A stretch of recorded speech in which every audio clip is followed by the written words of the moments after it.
Welcome, welcome, welcome, housers, to another episode of On the Way Home, where we talk about all things housing and homelessness and health and poverty reduction and much, much more. I am your host, Michael Braithwaite. I am very proud to be part of the team at Blue Door, an organization that operates just north of Toronto in York region, Durham region, and Peel region. And we do all sorts of neat things today. I want to tell you about Construct, our construction social enterprise. For a long time, we were doing these really cool employment programs where we work with vulnerable people through barriers. We put them into jobs and they'd kind of move forward. But it was frustrating them too. A lot of the jobs we put them into, uh, maybe didn't have a lot of purpose or really didn't get them excited, and it definitely didn't pay them a living wage, so they were getting frustrated. We weren't breaking that cycle of poverty. But then as we do across this country, there's some people who are willing to share. My good friend Mark Soberano, building up in Toronto, who learned he has building up, and building up was looked at choices for youth program. Sheldon Paul and his team out in Newfoundland, and purpose construction in Manitoba, and the work they were doing there, and they all learned from each other, and they were willing to share with us on the north of Toronto, and we came up with Construct, and it's a social purpose construction training program. And we were lucky enough to work with Luna 506, a construction union, and they said, hey, we'll do some of the training if you run the program. We run this program. It's 8 weeks. People come into it. They get paid. They get their transportation taken care of. If they need rent supports, they get that. If they need mental health supports, they get that. We work on getting them their license. They need childcare supports, we get that. And we launch them into the trades. They get some certifications. They get some site experience to figure out if this is what they want to do. They get all sorts of information with all sorts of different trades, and then they go on to be apprentices, and then that's $21 to $25 an hour, and or to $28 an hour, depending on the trade, and which coincidentally is a living wage, breaks the cycle of poverty. They have purpose. It's incredible. To date, we put 400 people into the trades with our amazing partners. And if they say, hey, this isn't for me, we work with our friends at the YMCA of Greater Toronto, who then place them in a different job. So it's a win-win-win. And guess what? There's another part to it. We are a full-scale construction company, so we have experts that do work. So if you're to hire Blue Door for your commercial property or to do a build, we come in and you pay, competitive pricing. You have high quality work. What you don't pay for is the social good, because depending on the size of the project, you can have 10 to 50 people who actually get work experience on that site and go into the trade. So you're part of the solution. Listen, one of the reasons we don't have the housing we need is because we don't have the people to build the housing we need. So it solves that too. And when we do work, that revenue comes back into Blue Door, and that is non-government revenue, so we can buy housing, build housing, add to programs, add to services. It's just a win all around. That program is called Construct. Check out that and all the different housing and health programs we do at bluedoor.ca. And we run that program in York region. We run it in partnership with Durham College in Durham and with Humber College in Peel. Very, very cool. Check it out, bluedoor.ca. Let's talk about today's guest. We hear a lot about supply, supply, supply. We need to build to get out of this housing crisis. Absolutely true. We need to build. We also need to focus on building a lot of affordable housing. And we need to do that. But you know what? For every new build, we're losing all sorts of existing housing, existable, affordable housing to private landlords buying it up as the financialization of housing. They're making money, but they're putting rents up, and we're losing that housing. So we're never going to keep up if we just build new. We have to find a way of acquiring housing. Well, the good folks in BC, and they're usually ahead of us, ahead of the curve on this, they're already running something. They have the Rental Protection Fund. And today we're joined by their CEO, Katie Maslechko, and as well, along with her, we have the wonderful Ray Sullivan from CHRA. Why are they together? Well, they're doing this already. They have this acquisition fund in the province of BC, and Katie comes on, and we talk a lot about how that's worked, the rollout, that they've surpassed their targets. It's been incredible, the buy-in to that and how it's rolling out. And then we talk about that need to do that nationally. And Ray talks about some of the work that CHRA has done about this and how we've been talking about it for years. But CHRA and the Rental Protection Fund and others have come together There's 4 partners, and they've approached the federal government and said, and they formed this coalition. It's called Canadian Housing AF, a fun name, and they've come together and they have pushed the government, I think it's for $2.5 billion. We talk about that. We talk about the outcomes they're expecting from that, both low interest loans and contributions. So nonprofits go out and purchase and acquire homes and keep them affordable. And they're looking at 10,000 units over 2 years. It's incredible work. They have the ear of government. They're hoping for April 16th budget that they'll get the go ahead and to roll this out quick. They know how to do it because they have the experience of the rental fund in BC. It's a wonderful conversation with Katie and Ray. We talk about the need. We talk about how it's going to work. We learn about their work that they're already doing. And you find out how you can get involved. There's a website you can go to so you can support this, put pressure on the government to actually do something around acquisitions. And we really, really hope they will. A great conversation, a necessary conversation, exciting times. I hope you enjoyed the conversation as much as I did. Let's go to that now. Katie and Ray, so glad to have you on the podcast this week. Thanks so much for taking the time to join us. Thanks for having us, Michael. Great to be here. Yeah, really great to be here. I don't know why I'm saying us either. You're joining me, really. There's no one else here. Just so you know, no surprises. You and the podcast are often joining me when I'm washing dishes, so now it's nice to be part of this side of the microphone. Perfect. And feel free to wash dishes while we do this as well, right? You can multitask if you want. And while you're thinking about that, I want you to think about this. And Ray, I think you've had the chance to answer this before, so we're going to let Katie go first. We have a traditional first question on the podcast, and that is, what does home mean to you? There's no right or wrong answer, but there are better ones. Katie? I was thinking about this one as well. I think, first and foremost, it's a foundation, literally and figuratively. But I also think home is potential. It's a place where so many things are built upon, incubated, and depending on your kind of ability to build upon something that is stable when it comes to your housing, so does your kind of ability to achieve it. But I think it's also where we dream up a lot of those potential dreams and then go off into the world out the front door every morning and hopefully make them happen. Amazing answer. Great answer. And we've never had potential before, so I love that. No pressure, Ray, for that. And we're going to go to you for what does home mean to you? Yeah, and I love that idea of stability, Katie. And I've been thinking a lot about security and safety. And I don't mean like the physical safety and security of having a solid door that you can lock behind you, but the emotional and the mental safety and security of a place where you can be yourself, you can relax, and you can feel really good about where you are. And I want to tell you a story because my connection to the community housing world actually comes from my own home. And my first connection to community housing was as a tenant back in the late 1990s. My partner and I think we'd calculated that in the previous decade we'd had about 12 different addresses that we lived in multiple cities and mostly in Ottawa.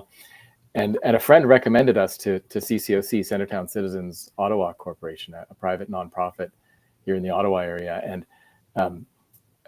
we saw this fantastic townhome. We moved in, and we just felt safe. We knew that our rent was going towards something that we believed in. We knew that our values were aligned with where we were living. We knew that our rent wasn't just helping some guy buy a new fishing boat, and it was contributing to the community. And that really gave me a safety and a security and a peace in knowing I'd found the right place to make my home. Thank you so much for sharing, Ray. That's an awesome story, and you're so right. I mean, really, if that's not settled, if you don't have that home or that base, nothing in life really makes sense, right? It scatters families, working, your mental health. You just need that security, and certainly all those pieces you mentioned are very relevant to the conversation we're going to have today. Let's talk a little bit about your journeys into this sector. Ray, we're going to start with you, and then we'll go over to Katie. If you just tell us a little bit about your journey. Yeah, so a couple of months after renting that place from CCOC, one of my neighbors came over and delivered a newsletter to my front door, where I was sitting on the step enjoying the spring weather. And there was an ad on the back for a job with the landlord, with CCOC. And I was slowly dropping out of grad school at the time and didn't really have steady work. And I started thinking, oh, I could actually do some of these things. And wouldn't you know it, my wife was upstairs reading the newspaper, seeing the exact same ad in the Ottawa Citizen. She came downstairs to the front porch and lovingly gave me a kick in the pants and said, hey, here's a job that you could probably do. Why don't you go get a job?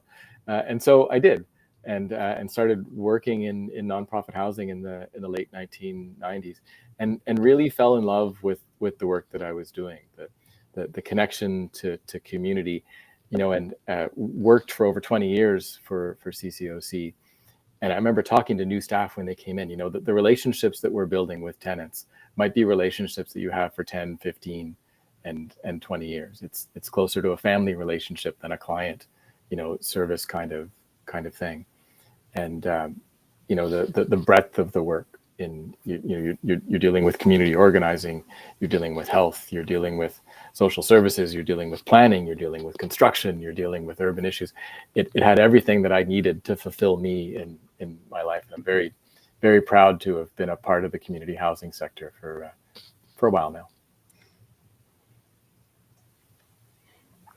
Thanks, Ray. Katie will, and of course now ending up at CHRA. Yes, Exactly. For the past year and a half, I'm the lucky person who gets to be the executive director of CHRA, the Canadian Housing and Renewal Association. So we're the association that represents community housing from coast to coast to coast across Canada.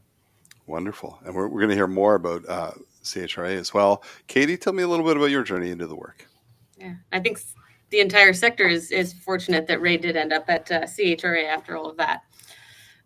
For me, I would say my journey probably began with fascination with the concept of urban living. Growing up in Calgary, that was not necessarily what I was, most familiar with, but really was drawn to in terms of kind of the mix of uses and vibrancy and things like that. Thought I wanted to be a planner originally.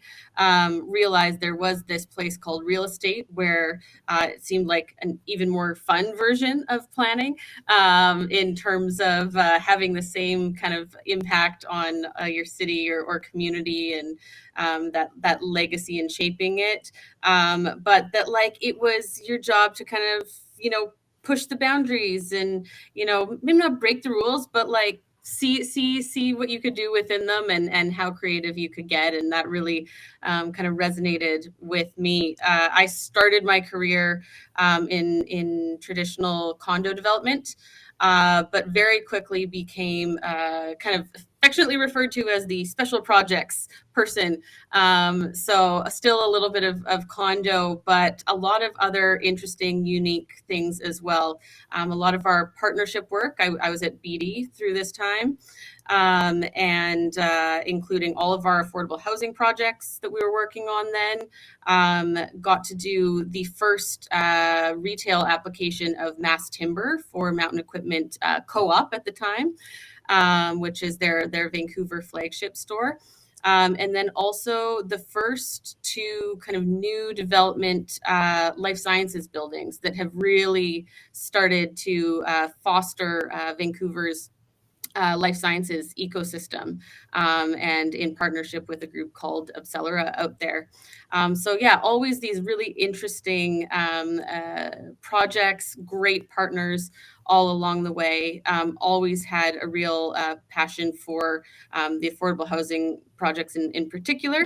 I did spend a bit of time as well working in New York City, for a nonprofit real estate developer out there who also was financing as well. They distributed low market tax credits, and we would actually help charter schools build schools in kind of the 5-borough area, where they get chartered. They've got about 3 months, and then they have to open a school. So it was often finding them a temporary space, and then creating a long-term development plan for them to have a permanent school space out there, and really being exposed to some of the really unique and interesting, in particular, financing models that do exist down in the States. Tax credits being one of them, and certainly acquisition preservation being another, and then ultimately landed back in Vancouver. And a few years later, have ended up. I'm coming up on about a year almost since joining the Rental Protection Fund in BC as its CEO. Very cool. And on that's a great segue. I want you to tell me a little bit more about the organization. What's its purpose? How did it all come about? Absolutely. So the Rental Protection Fund has also been around just about a year as of the end of this month. And we were established with an initial contribution of $500 million from the province of BC. And we exist to effectively fill the equity gap that naturally exists, that allows nonprofits to then purchase existing rental buildings. So rental buildings that are already there, that are often, frankly, are the ones that were built the last time the federal government was investing in housing, and have been operating since, often well below market. Not because they've been legislated that way, but simply just due to their age, and some really well-intentioned landlords, but that are in a place where they are looking to be sold, and they could be sold to a private sector investor of any sort, or they could move into the community housing sector. And that's really what we're out here to do. And it's about more than just helping them bridge that equity gap, which is inherently what allows those rents to stay affordable, but really about moving those assets and that equity into the hands of the community housing sector, because they can then leverage that far beyond the property lines of that particular building, or that particular asset, and really impact all of their work, and ultimately creating bigger or more actors in the supply side of the equation as well too by doing so. Wow, wonderful work. And what is the uptake like so far? So good, or how's it going so far? I know it has been a long time, but Yeah, well, so far, really, really good, in the sense that we have been absolutely blown away with the demand that we've seen, and the way that the community housing sector has stepped up. We launched applications back in July of last summer. And by September, we had pre-qualified our first kind of 25 or 30 nonprofit organizations. And by December, we started bringing forward the first official acquisitions for consideration. But even just by the fall, having opened the applications in July, we already had a pipeline at that time that was 1,200 units deep, and at this point is well past 2,000 units deep. And when we were established, I mean, we have a mandate of 500 million to secure 2,000 units over 3 years.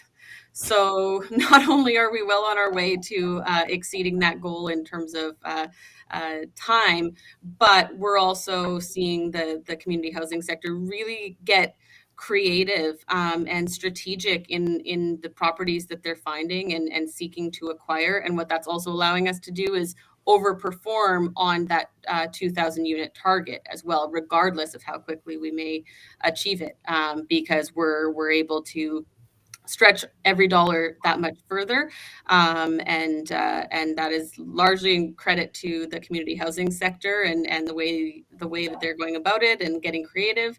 And we've also already had some social impact investors also step up, and play an important role, in these acquisitions, and again stretching that dollar that much further.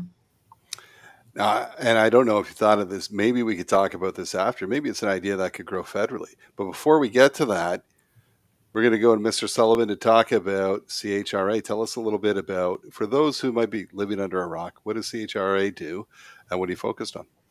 Yeah, and I'm definitely on the same page about replicating what Katie's doing in BC at a federal level. So, and that's where CHRA operates. We are at the federal level the voice of the community housing sector. We've been around since slightly longer than I've been around, in 1968. And what's really exciting, and this is something that has always motivated me in careers, is pushing for systemic change. The kinds of need that we see, the kinds of failures that we see in our system are not things that can be fixed with Band-Aid. We need broader systemic change. And that's the mission of CHRA, is to advocate for systemic change toward the right to housing for everyone in the country. We're a membership-based organization. And at the core of our members are co-op, nonprofit, and public housing providers, the community housing sector, but also municipalities, provincial governments, advocacy organizations, service-based organizations, and even individuals who support the mission and want to be a part of what it is that we're doing. At the core of our work is the premise that we need to more than double the share of community housing within Canada. We're at like a measly about 4% of all homes are community housing homes in the country. That's less than half of the OECD average. It's actually less than the United States, for goodness sakes, and it's less than it was historically in Canada. We were closer to 7 or 8% of the housing share in the early 1990s, when 15 to 20% of all housing starts were co-ops and nonprofits and public housing homes. And look at where that's got us as we backed off on those kinds of targets. Look at the mess that we're in now by not having enough community housing. So this is what we're all about at CHRA. We're an advocacy organization, we're a service-based organization, we're an education organization. We also administer the Chartered Institute of Housing Canada, so the professional certification body for community housing in the country. We've got great mentorship programs, and the next round of our mentorship program is launching in a little while. So any listeners on the podcast, if you are experienced veterans in the community housing world, we need you to help bring up the next generation of leaders along with us. So yeah, folks who support that mission, folks who want to be a part of what we're doing, we invite you to join us and be a part of CHRA. And as someone who has been a part of that, Ray, I could tell people, you want to do this. You want to be a mentor. You're going to learn. You're going to get way more out of it almost than the person being mentored, because there's some wonderful young leaders that will maybe reignite that passion you have as well. So I encourage people to get involved both as a mentor, or if you want, or you're looking for someone to mentor you, you're an upcoming leader in this. CHRA has the ear of government, and quite often they are the voice for the sector, and it's so appreciated. You've got some important messages in the ears of the right people. You continue to do that. We have an upcoming budget coming up. We're going to talk more about that. Now, you've both talked a little bit about the need for deeply affordable supply. And we keep hearing build. That's great. We need to build new, and no one's going to argue that.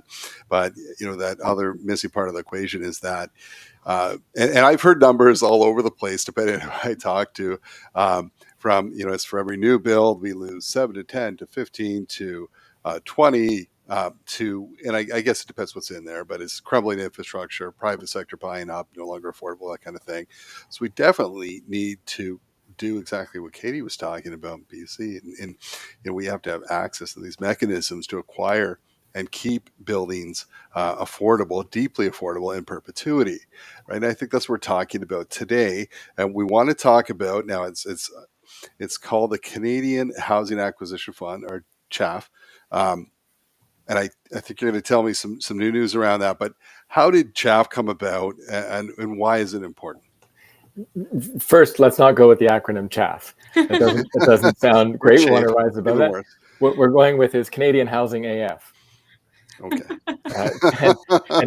And what we're trying to do is fill in one of the big blind spots in the national housing strategy, which is very focused on supply. And look, we need more housing supply, and specifically we need more supply and more new builds of community housing.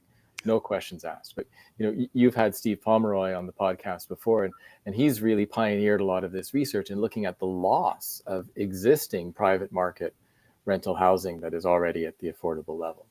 So for every one new affordable home we're creating through national housing strategy programs, we're losing 11 in the private market. So maybe it's absolute loss, but more likely it's just those rents aren't affordable in the same way anymore. And this is one of the dynamics that we know is happening in the multifamily real estate market right now. One, the properties are valued not based on the current rental income, but on the potential rent income. And you see this in listings, right? The listing agent will say, plenty of uplift capacity in this building. That means that the rents are affordable. And if you could just displace those annoying tenants who are living there now, you can double that rent and improve your income. Yeah. Well, that's In the fact, opposite of what we want had to an announcement just the other week that was literally the headline that was written about that exact property about a year ago. Was this one's a gold mine if you can just kick out the tenants. And less than a year later, we were able to move that one into the hands of an Indigenous-led nonprofit. I mean, and so Right, that's but no, but that's exactly the work that's inspiring us, the work that you're doing in BC. So those tenants now have safety and protection, the things that are so important in the home. And as important, those rents are stabilized now. So those rents are not going to double when people move out. right. And part of this dynamic is when a new owner, and I'm not saying this applies to all owners, but it applies to enough of them that it's making a big impact in people's lives. When they see someone who's, probably one of the longer standing tenants in that building, maybe they've lived there for 15 or even 20 years, and they're paying $800 for that one bedroom apartment. Well, guess what, Grandma? You've enjoyed living there for a long time, but if that landlord can figure out a way to kick you out, then they can triple that rent, to 21. I didn't do the math right there, but over $2,000 each month. And we're seeing this happening in the private market, and that's the loss of the existing supply of affordable market housing. And there's all kinds of mechanisms that are employed for this. Suddenly up pops a letter saying, well, my own daughter wants to move into that apartment, so I'm afraid you've got your couple months notice and you've got to go. And 3 months later, what happens? That apartment is listed, for double or triple the rent than it was before. Or we've got to renew the bathroom, so you can't live there while we're renewing the bathroom. Great. Landlord puts $5,000 into the washroom, and that's great. That's work and repair work that needs to happen. But then they relist it for a new tenant, and for $1,000 more every month, and they've recovered that investment pretty quickly. So how do we protect those tenants who are at risk every time a multifamily building, an apartment building, turns hands in the private market? And how do we make sure that those rents are stabilized and don't skyrocket like we've been seeing over the past few years? So this is what Katie's doing in BC, and this is what we want to do at the national level. And let's face it, right? More and more people are going to be renting than buying. Buying is just not an option for so many. But why does it have to be such a scary option, Ray? As you mentioned, and full disclosure, interesting enough, we've been in the same place. My family and I, we rent in Toronto. And we've been renting for 7 years in this place, right? And rents have not.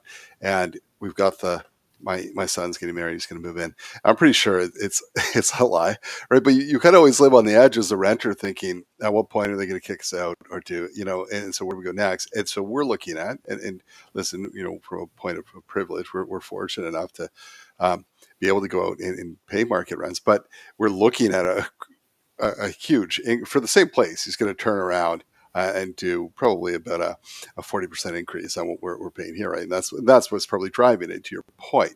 So absolutely, we need to keep as many buildings and affordability and get them in there. But how did this come about? There's a group that's come together. We're going to talk about the partners, but we've been hearing about this for a long time, the need for acquisition. So how did you guys come together? How did it happen? Have you had discussions with government? Did they kind of push you this way, or give me some history.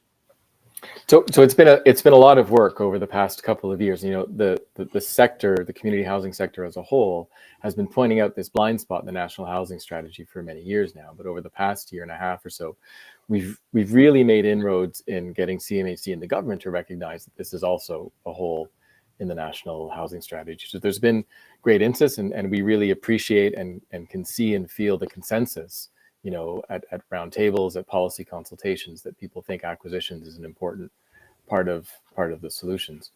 But once we had government's attention, they were like, okay, so now what?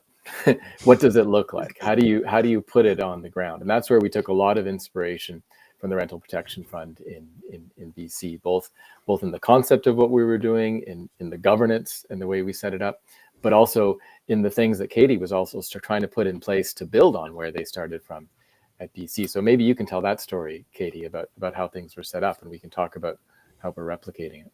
Yeah, absolutely. And that I see the national fund that we've kind of created. It is an expansion of the way that we're structured in BC in a number of ways. Because one of the things that the community housing sector in the province really, showed some great leadership on in how they established the fund was by putting it truly in the hands of the community housing sector. So we ourselves are not a crown corporation. We are not an agency of government. We are established as a completely independent, arm's length nonprofit. And my board is comprised of the CEOs of the BC Nonprofit Housing Association, the Aboriginal Housing Management Association, and the Co-op Housing Federation of BC, who together have formed the Housing Central Coalition as well, and really been pushing for an acquisition strategy both in BC and alongside Ray and others for many, many years. And the province really recognized that if they were going to make this investment, that perhaps it really was best served by being in the hands of those who know the sector best and the realities on the ground, and that we would be equipped to deliver it more directly and efficiently and quickly the way that it's needed. And really credit them with taking that on and seeing that. They are, like, BC is leading by example right now on a lot of things when it comes to housing.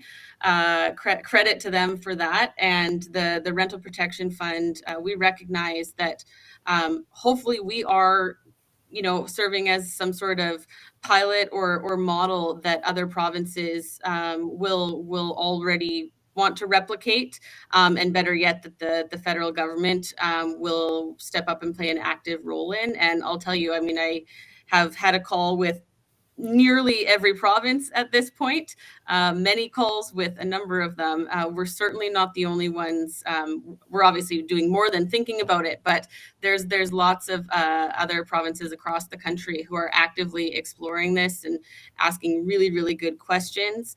And I think that if there were to be participation at a federal level in terms of unlocking some of those pieces that only government can, or in quite the same way that only government can, it would really catalyze, I think, some of those who are already almost there to really step up and run with it, and those who aren't to find a way to get there so that they can play a role in all of this. Because ultimately, when it comes to acquisitions, and as Ray was kind of alluding to earlier, with these properties, because the borrowing capacity is directly linked to the rents, everyone ends up with an equity gap, no matter whether you are a private sector. Equity gap can be overcome by jacking up the rents, as we've spoken about, or it can be overcome by a combination of,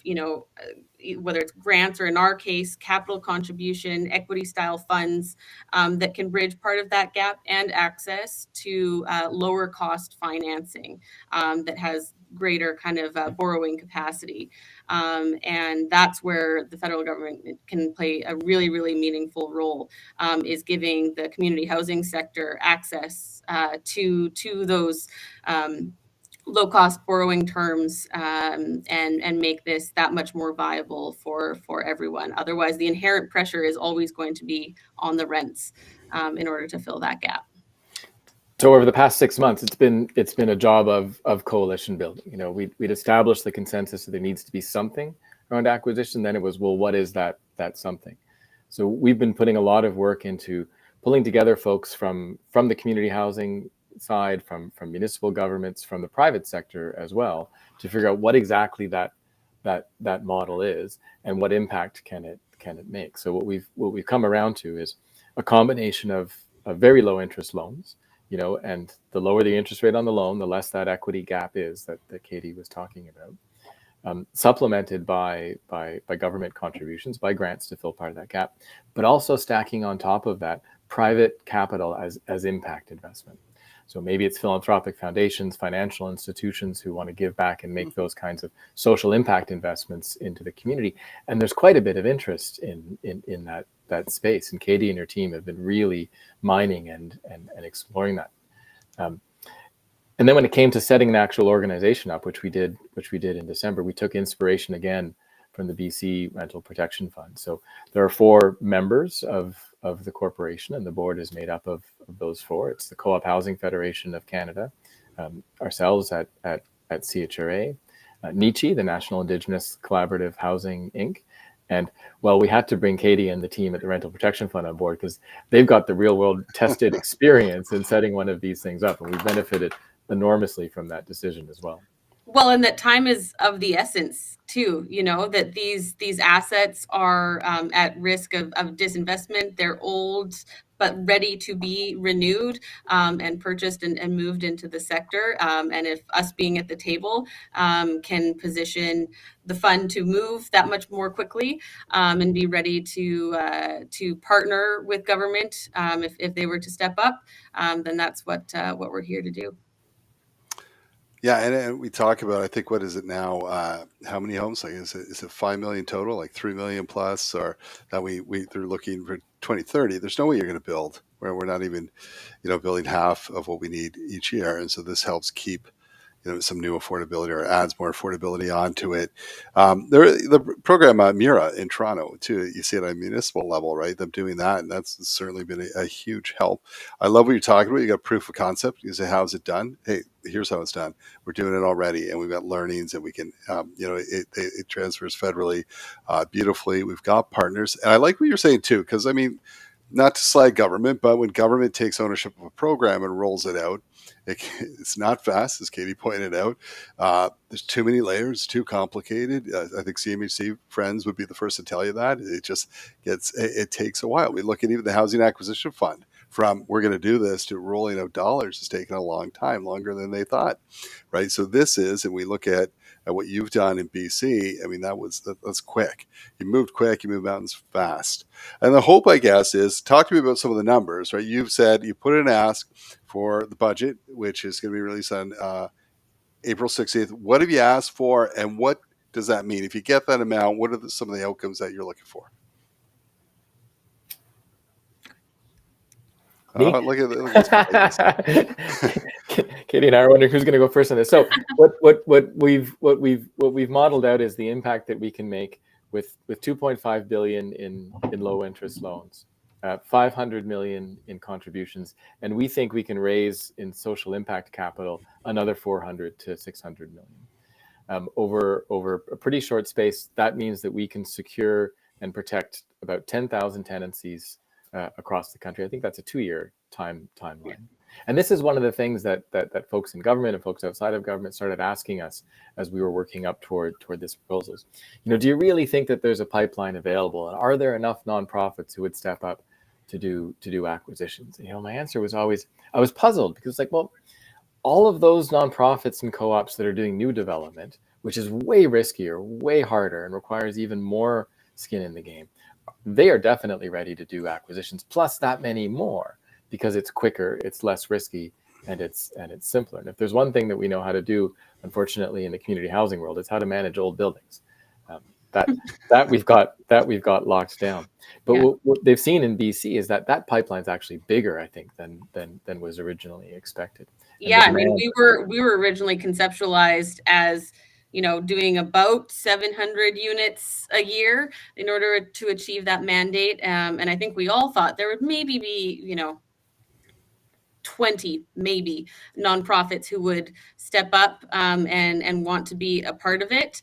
And we are, again, barely 6 months since opening applications, and we've already pre-qualified, I believe, about 35, but we have 90 applications total. Some of them still working their way through, some of them under consideration by us. So 90 nonprofits across the province who are interested in playing a role and expanding their own capacity this way. And of course, well exceeding that 700 unit target with our 2,000 plus unit deep pipeline. So I do think that 10,000 unit in 2 years is very achievable, and those are very real, properties and assets that could be moved into the community housing sector, and that those assets are moving that much more quickly into the sector, and that the sector's capacity is expanding substantially as a result, which we need to do. And I want to talk about some of the broader impacts on this as well.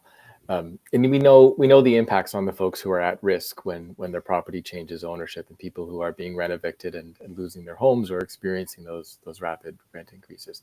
But there's a bigger economic impact that everyone in Canada benefits from as well. And along with Housing Partnership Canada and a couple of our other partners, CHRA released a report at the end of last November on asking ourselves, what is the impact on productivity, on GDP per capita, which if you read business papers is all that people are talking about in the past couple of weeks, if we were to increase the supply of community housing.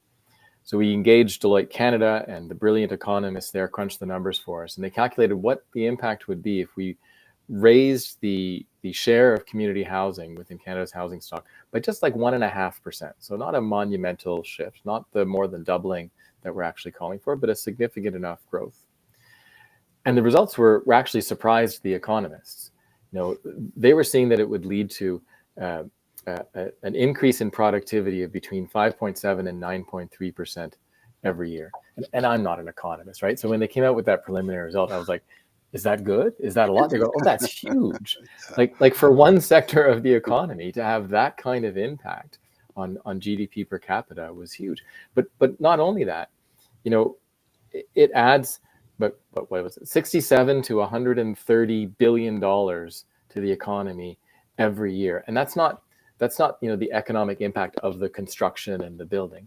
That's improvements to the economic efficiency of just having more people living with affordable rents under community housing. People who are more mobile in terms of their work options, people who are able to save more or even spend more in their local economy rather than everything going to their landlord. People who are able to go back to school and improve their skills in the workplace. All of these things come together to make the economy more efficient.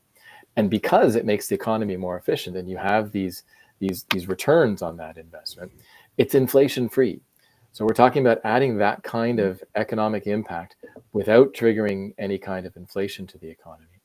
And I did the math, because I like to pull out my calculator and crunch the numbers every now and then, and calculated the cost of what it would take to build that much more community housing to get us up another 1.5%. And the payback period for that upfront cost is less than 2 years in terms of positive return to the economy. So, acquisitions is one of the ways of increasing the supply of community housing in our communities and in our economies. We need to do new development. We also need to do acquisitions. And because it benefits productivity, that benefits quality of life for everyone in Canada, and everybody in our communities benefits. Yeah. Community assets build community wealth.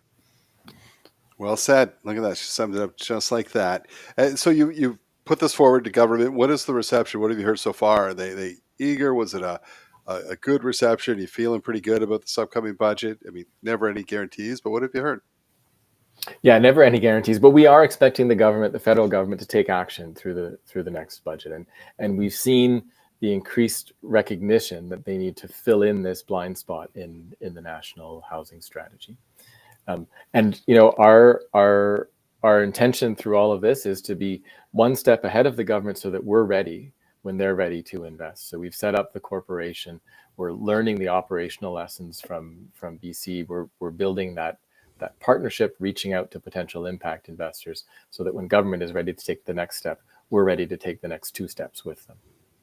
And we certainly hope that they do, because at least speaking from a BC Rental Protection Fund perspective, I mean, we've got just shy of 2,000 units that have already moved out of the speculative market, but are at very real risk of not being able to stay that way, and potentially having to return back to back to the market, and these nonprofits no longer be able to actually successfully acquire them. And so we really do hope that that the feds are able to step up, and play a role, so that doesn't happen. So let's look forward. April 16th rolls around. They say, we love it. Here's your full ask. What happens after that? Katie, you've actually gone through this in BC, so go for it. Well, I mean, speaking for our properties, we have a number of them that are due to close, and well, we're working to find ways to make sure that they're able to successfully do that, no matter what. Hopefully, what it could end up meaning is, if it weren't to play a role, if it weren't to be in the budget, that our dollar would definitely not go as far. Some of those units we will not be able to secure, and others it'll mean that BC has to, or the fund has to step up and bridge a gap we wouldn't have otherwise, and that will directly affect our ability to secure those units if it does find its way into the budget. I mean, just looking at our portfolio alone, it's the difference between, right now we're on track to secure at least 2,500 to 3,000 units, and depending on how the federal government may be able to step up and play a role, it could be the difference between 2,500 units and 10,000 units or more, with the 500 million that BC has stepped up to the table with. And if you extrapolate, that nationwide, the impact is significant. And I think the way that we've also structured, the fund and the proposal to government is also so that it can move quickly and efficiently and be ready to start deploying those funds and start to secure those 10,000 units as quickly as possible. And we know that what we're doing has to move quickly. It has to move at the actual speed of the actual marketplace. Can't imagine a scenario where an apartment building comes up and you put down an offer and say to the vendor, yep, I'll have your money for you in 12 to 18 months. And if that's how long it takes to go through a government-based application and government machinery process to go through it, well, that vendor's just going to say, sorry, see ya, I've got 5 other people lined up behind you who are interested in this. So this is why it's important that it's a community-based, a sector-based entity that is supporting these acquisitions, so that we can get around some of those obstacles and move quickly. It's also why there'd be a pre-approval process. So much like people who are searching to buy their own private home might get pre-approved by their bank for a mortgage of a certain size or within certain boundaries, nonprofits and co-ops will be able to come to the Canadian Housing Acquisition Fund, get pre-approved for a certain size of building, a certain amount of mortgage and loan, whatever it is within those parameters. And then when they can propose an actual building, it moves that much quicker down the line. But this is also why ideally the loan facility, the mortgage that they'd be accessing, would be coming from a community-based entity rather than through a larger government entity that's not able to move as quickly and responsibly as we would in the community. And that's a really key thing. Yeah, and it's also key in terms of attracting and retaining the interest of that private capital that truly and genuinely wants to be playing a meaningful role. But they need and deserve stability and predictability just like anyone else. And the kind of federal debt being predictable and stable can offer that, and make it possible for every dollar to go that much further, and for us to really leverage hand in hand, all together to achieve this impact. And from the work we've done in the past year, there are impact investors who've already helped some land trusts and some nonprofits with these kinds of acquisitions. And what they said to us is, we want something aggregated at a national scale rather than doing these one-off kind of transactions. But we've also heard from real estate owners who are like, I think I want to sell this apartment building. I would really rather sell it to a nonprofit or a co-op, because I think that would be a better outcome for the folks who live there and for the community that's in. So we know just from the quiet work that we've been doing over the past year that the interest is there among investors, among sellers, and definitely among the community housing providers who want to purchase these properties. And we've seen we just need that spark of government investment now.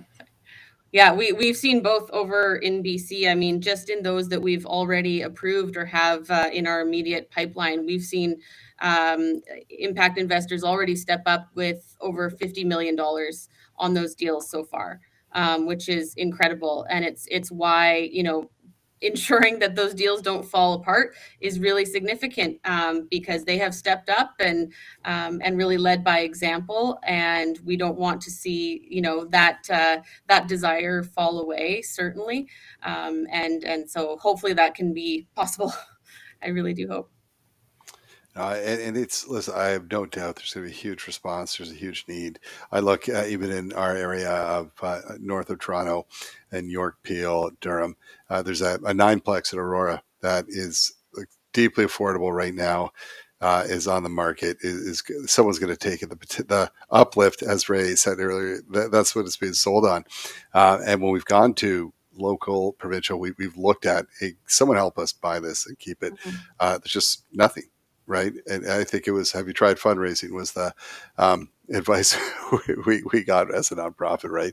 Desperately trying to do that. We've been kind of at Blue Door scraping and clawing, trying to hold on to different assets here and there from reaching home. A donor here and there, and because the private market's just not doing it for our clients deeply, the people who are very, very vulnerable and might have some needs around it, but it's not doing that. So I can tell you that the sector is going to embrace this if we want to support as we should. How can we help? How can people support? People listening, organizations listening, how can they get on board to help push this forward? Contact your member of parliament. Let them know that this is a missing piece in the national housing strategy, but also talk to your municipal governments. Let those mayors know that, they have an opportunity as well if the federal government steps up. A lot of them are the ones left holding the bag when it comes to affordable housing and services and are looking for this kind of support. And provincial and municipal dollars can stretch a lot farther with that federal input, and especially the leveraging the federal borrowing power. The federal government can lend out funds cheaper than any other entity in the country, and we need to use that for this massive public priority in solving and addressing the housing crisis. Well, and even in their ability, so many municipalities across the country are working really hard to deliver new supply right now. And this is also to ensure that the investments and time and resources and literal dollars that they are investing in that are actually being deployed and leveraged to their full extent, because you're able to retain the supply that already exists, so that we're not just pouring dollars, no matter their source, into a bucket with a big giant hole at the bottom. And so it's leveraging that investment of time and funds and resources that's happening already. So if people want to find out more, if they want to, of course, listen to this podcast, but if they want to find out more information around it, was it Canadian AF Housing? Did I get that right? Canadian Housing AF. Canadian Housing AF. If they want to find out more, is there a website or somewhere they could go to get more information? Yeah, and they can also tell their friends to listen to this podcast to learn more about it. But yeah, we've got a website, acquisitionfunds.ca, and people can go there, read the full proposal. But as important than that, there's a section on that website where they can show their support and enlist as one of our endorsers and one of our supporters. And you'll see there's a long list of folks in there already. And we want to show the strength and the breadth of support behind this proposal to government. Yeah, I really do think that breadth is significant, and already with those who have been a part of this to date and signed on to that, really represents a uniquely broad cross section of sectors and industries looking to see this become real. And as far as the Rental Protection Fund goes specifically, you can find us at rentalprotectionfund.ca. Now, I noticed too with Rental Protection Fund, you don't have BC in the title. Is that on purpose, or is that, so you can have growth? Is there thought of moving that into a different province, or maybe? Well, I suppose it's leaving space for every province to have its own rental protection fund. Gotcha. Okay, And to perfect. partner with a federal acquisition fund to make that happen. Amazing, and doing amazing work. You're right. BC is just doing some incredible stuff. We actually today, the podcast that was released today, as we record this on March 21st, is with BC Housing, so you can learn all about them. But don't go to that yet, Ray. tell us, this is a shameless plug, CHRA, you got a big conference coming up. What else is going on? Where can people find out more? Yeah, we definitely do. But before we get to that, Michael, I want to thank you, because I heard that it's your 5-year anniversary working for Blue Door, and I wanted to thank you for all the incredible work that you and your team are doing. Oh, thank you. Thanks. Yeah, you know what? This work is really a lot easier when you work with super talented people, and I'm very blessed that I have a lot of people way smarter than me that work with me day in day out. So it's gone by so quick, and I think we've done some stuff, some good stuff. But like, man, we haven't scratched the surface. There's so much more to do, and unfortunately, and it can get frustrating. You have to look for the small wins, as I'm sure you both do. When you look back, you're like, man, have we moved the needle?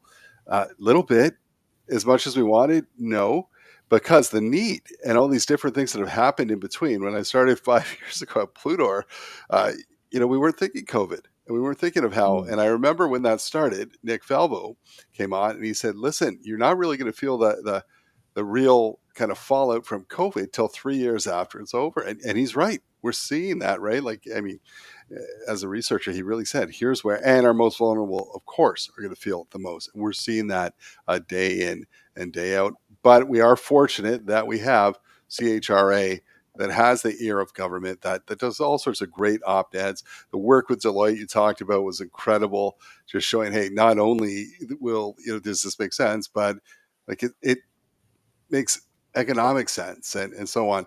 But so much work going on. You have Congress coming up in April in beautiful Fredericton, and there's still spots available, right? You can still sign up.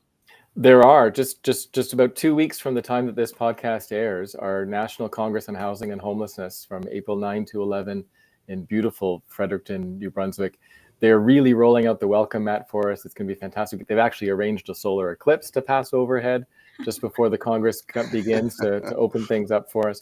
And we had our first in-person Congress in Winnipeg last year after the pandemic, and the excitement of people working so hard in this field, coming together and supporting each other, learning from each other, connecting with each other.